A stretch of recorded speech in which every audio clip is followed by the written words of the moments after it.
Happy morning, students. Today now we are going to talk about this lesson, industrial cluster in Tamil Nadu. To know the historical development of industrial cluster in Tamil Nadu, to know the Tamil Nadu government policies and industrial development agencies, to understand the impact of government policies, to know the role of entrepreneur.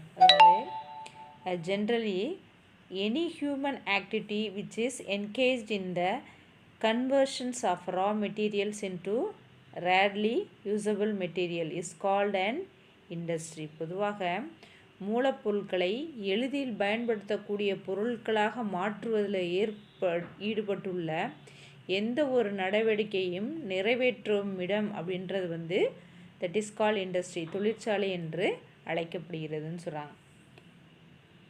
Industrialization refers to the process of using modern techniques of production to produce goods that are required by both consumer and other producers on a large scale. அதாவது நுகர்வோருக்கும் மற்ற உற்பத்தியாளர்களுக்கும் தேவைப்படக்கூடிய பொருட்களை நவீன தொழில்நுட்பங்கள் உதவியை பயன்படுத்தி அதிக அளவில் உற்பத்தி செய்வது தொழில் மயமாதல் அப்படின்னு சொல்லி அழைக்கப்படுது. Some consumer goods such as phone, television sets meet the requirements of consumer. Industries also produce goods like components, machine parts and machines that are required by other producers. அதாவது தொலைபேசிகள் மற்றும் தொலைக்காட்சி பெட்டிகள் நுகர்வோரின் தேவைகளை பூர்த்தி செய்கின்ற பொழுது அதே வேளையில் தொழிற்சாலைகள் உற்பத்தியாளர்களுக்கு தேவையான உபகரணங்கள், இயந்திரங்கள் மற்றும் இயந்திர உதிரி பாகங்கள் போன்றவற்றை உற்பத்தி செய்யுது. இப்போ இம்பார்ட்டன்ஸ் ஆஃப் இண்டஸ்ட்ரியலைசேஷன்ஸ் அப்படின்னு சொல்லும்போது, to understand importance of industries we need to understand why the share of agriculture in an economy's income and employment decreases with development. தொழிற்சாலையினுடைய முக்கியத்துவத்தை புரிந்து கொள்ளும் போது வேளாண்மை வளர்ச்சியுடன் அதன் பொருளாதார வருவாய் மற்றும் வேலைவாய்ப்பு குறைகிறது என்பதை நம்ம புரிஞ்சுக்கணும். உணவு தேவையோட வருமான தேவையும் நிலையாக உள்ளது. அப்போ ஒரு நாட்டின் பொருளாதாரம் வளர்ந்து வருமானம் அதிகரிக்கும் பொழுது நுகர்வோர் வேளாண்மை உற்பத்தி பொருட்களுக்கு தங்களுடைய வருமானத்தில் ஒரு சிறு பகுதியை என்ன செய்கிறாங்க, செலவு பண்ணுறாங்க. அதே சமயத்தில் ரெண்டாவதாக நுகரப்படக்கூடிய உணவும் பொருளாதார விரிவால் என்ன செய்யுது அப்படின்னா பல மாற்றங்களுக்கு உட்படுத்தப்படுது. அப்போ வேளாண் தொழிலில் அதிக வேலை பகுப்பு முறை இருக்குது. உணவுப் பொருட்கள் நீண்ட தூரத்திற்கு எடுத்து செல்லப்பட்டு அது பதப்படுத்தப்பட்டு முத்திரையிட்டு அப்புறம் சேல்ஸுக்கு போகுது. இதன் விளைவாக நுகர்வோர்கள் வாங்கும் விலையை விட விவசாயிகள் பெறும் விலை அப்படின்றது குறைவாக உள்ளது அப்படின்னு சொல்கிறாங்க. ஏன் அப்படின்னா அந்த ஏரியாவிலே போய் எங்கே கொள்முதல் விவசாயிகள்கிட்ட போய் குறைந்த ரேட்டுக்கு என்ன செய்கிறாங்க, பொருளை வாங்கிட்டு வந்து இவங்க பேக்கேஜ் பண்ணி அதை விளம்பரங்கள் மூலமாக அந்த பேக்கிங் சிஸ்டம் மூலமாக அழகாக என்ன செய்கிறாங்க, கண் கவர்ற மாதிரி அது பேக்கேஜ்லாம் இருக்கும். அப்போ அதை என்ன செய்கிறாங்க அப்படின்னா மக்கள் அதிக விலைக்கு என்ன செய்கிறாங்க, விற்கப்படுது மார்க்கெட்டில், அதை மக்கள் வாங்குகிறாங்க. அதே சமயத்தில் there are limits to the ability of agriculture to absorb labor due to the declining marginal productivity of land. As a result, labor productivity in the agricultural sector cannot increase much. Wages too cannot therefore increase, and as a result poverty level may remain high, especially when more and more people continue to rely on agriculture for their livelihood. அதாவது நிலத்தின் இறுதி நிலை உற்பத்தி திறன் அப்படின்னு சொல்லும்போது அது குறைஞ்சிக்கிட்டே வரும்பொழுது வேளாண் பணிகளுக்கு தொழிலாளர்கள் ஈர்த்து கொள்வதில் ஆட்கள் அப்படின்றது ஏற்பது சில வரையறைகள் அப்படின்றது வந்து அது ஃபாலோ பண்ணப்படுது. அப்போ உழைப்பாளர்களினுடைய உற்பத்தி திறனை வந்து வேளாண்மை துறையில் வந்து பார்த்திங்க அப்படின்னா என்ன அப்படின்னா உழைப்பாளர்களின் உற்பத்தி திறனை அதிகரிக்க முடியாது. பெருமளவிலான மக்கள் வந்து தங்கள் வாழ்வாதாரத்திற்கு என்ன செய்கிறாங்க, வேளாண்மையே தான் நம்பியிருக்காங்க. அப்போ அதன் மூலமாக அவங்களுக்கு கூலி வந்து அதிகமாக கொடுக்கணும் அப்படின்றது வந்து வாய்ப்பு இல்லாமல் போயிடுது.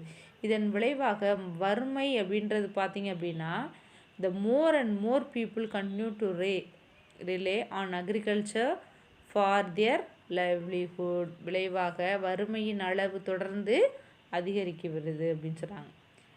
What benefits does industrializations bring to an economy? தொழில்மயமாதல் அப்படின்னு சொல்லும்போது ஒரு பொருளாதார வளர்ச்சிக்கு என்னென்ன நன்மைகளை தருது அப்படின்னு பார்த்தோம்னா, as stated earlier, it is essential to produce inputs to other producers in an economy. Even agriculture requires input from industry such as fertilizer and tractors to increase productivity. Second, a market exists for both producers and consumers goods, even services like banking, transport, trade and dependent on production of industrial goods. அதாவது உற்பத்தியாளர்களுக்கு தேவையான உள்ளீடு அப்படின்றத உருவாக்குவது அவசியம். அப்போ வேளாண்மை உற்பத்தி திறன் அதிகரிக்க உரங்கள் மற்றும் டிராக்டர்கள் போன்ற தொழில்களுக்கு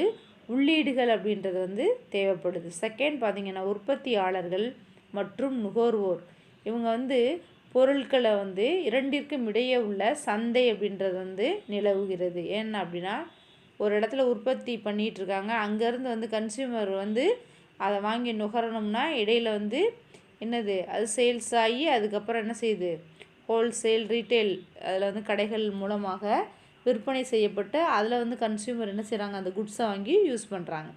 அதே போல் வந்து வங்கி, போக்குவரத்து, அதாவது பேங்க்கு, டிரான்ஸ்போர்ட், ட்ரேடு இதில் வந்து பணிகள் வந்து தொழிற்சாலைகளின் உற்பத்தியை சார்ந்தே உள்ளது அப்படின்னு சொல்கிறாங்க. The third, by using modern methods of production, industries contribute to better productivity and hence lower cost of production of all goods produced. It therefore helps people to buy goods at a cheaper rate and help create demand for more product. மூன்றாவதாக நவீன உற்பத்தி முறைகளை பயன்படுத்துவதன் மூலம் தொழில்கள் சிறந்த உற்பத்தி திறனை அளிக்கிறது. இதனால் உற்பத்தி செய்யப்படும் அனைத்து பண்டங்களின் உற்பத்தி செலவும் குறைகிறது. இதன் காரணமாக மலிவான விலையில் பண்டங்களை வாங்க உதவுவதற்கு அதிக அளவு உற்பத்தி தேவையை உருவாக்கவும் உதவுகிறதுன்னு சொல்கிறாங்க. ஃபோர்த் ஒன் பார்த்திங்கன்னா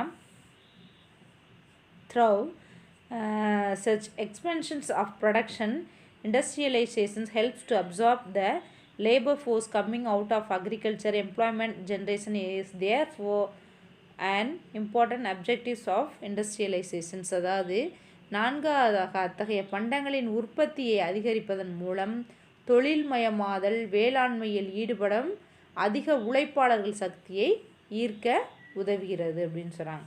நெக்ஸ்ட் பார்த்தீங்கன்னா the fifth one, a related advantages of industrialization is therefore technological change.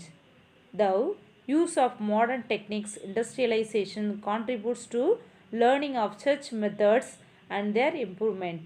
As a result, labor productivity, that is out per unit of labor input, increases, which can help workers earn high wages. அதாவது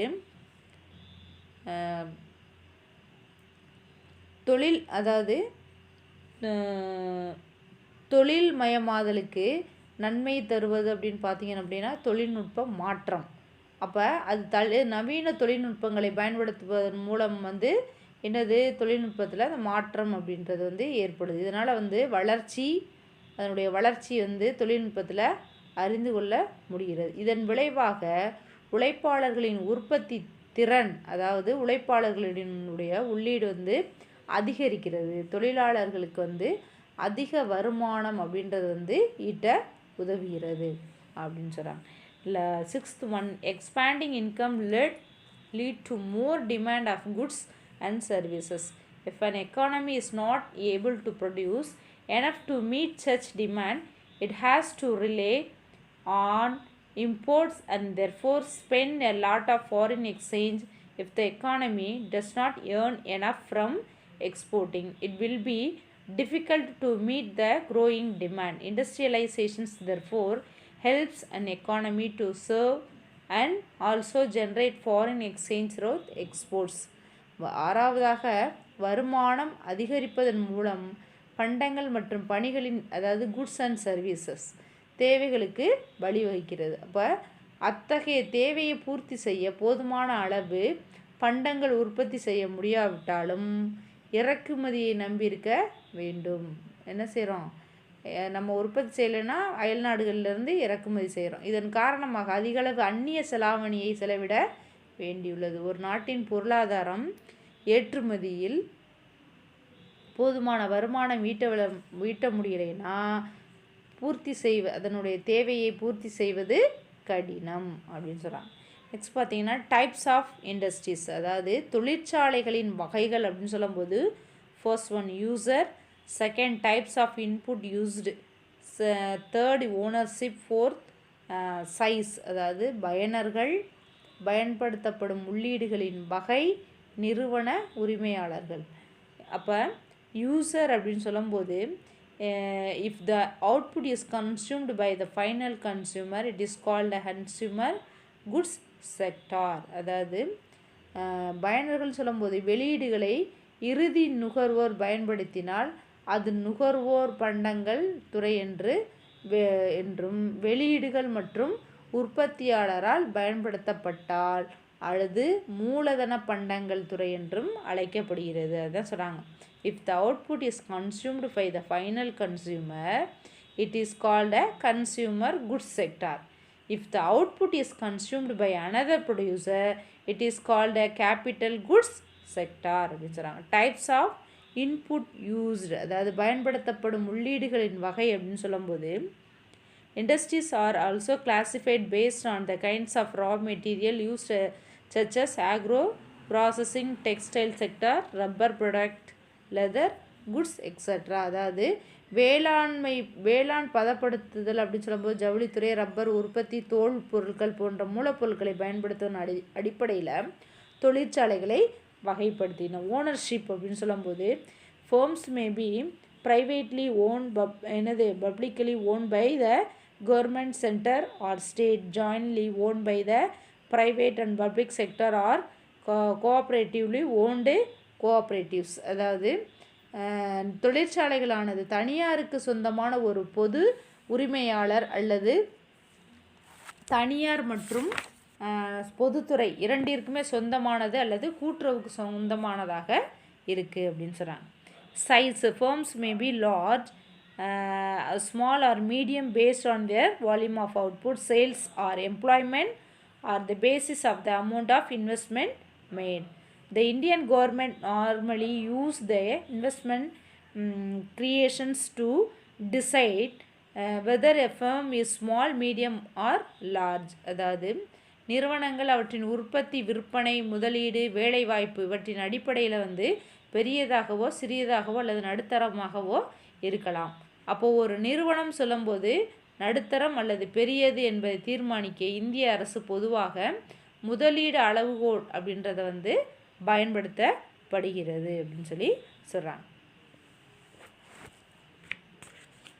அப்போ இந்த சிறிய நிறுவனங்கள் என்ன சொல்கிறாங்க அப்படின்னா பெருமளவு நிதி உள்கட்டமைப்பு இவற்றின் மூலமாக மானிப உதவிகளை என்ன செய்யுது அப்படின்னா வழங்குகிறது அப்படின்னு சொல்கிறாங்க. அது மட்டும் இல்லாமல் still the 1980 it was widely believed that large firms are more efficient and can out compare the smaller firms அப்படின்னு சொல்கிறாங்க. அதாவது 1980 ஆண்டு வரை பெரிய நிறுவனங்கள் மிகவும் திறமையானவை மற்றும் சிறிய நிறுவனங்களை எதிர்த்து போட்டியிட முடியும் என்ற பரவலாக நம்பப்பட்டது. தற்போது வேர்ல்டில் பார்த்திங்கன்னா பல்வேறு பகுதியில் தொழில்மயமாக்குதல் அனுபவங்களின் அடிப்படையில் ஒரு தொழில்துறையின் நிபுணத்துவம் வாய்ந்த சிறிய நிறுவனங்கள் புவியியல் ரீதியாக குறிப்பிட்ட இடங்களில் குவிந்து உற்பத்தி மற்றும் பெரிய நிறுவனங்களின் திறன் இல்லாவிட்டாலும் அதற்கு ஈடு கொடுக்கும் அளவில் வந்து உள்ளதாக நம்பப்படுதுன்னு சொல்ல இத்தகைய சிறிய நிறுவனங்கள் தொகுப்பு தான் வந்து தொழிற்துறை தொகுப்புகள் என்று அழைக்கப்படுகிறதுன்னு சொல்கிறாங்க. நெக்ஸ்ட் கிளாஸில் பார்க்கலாம் மீதி.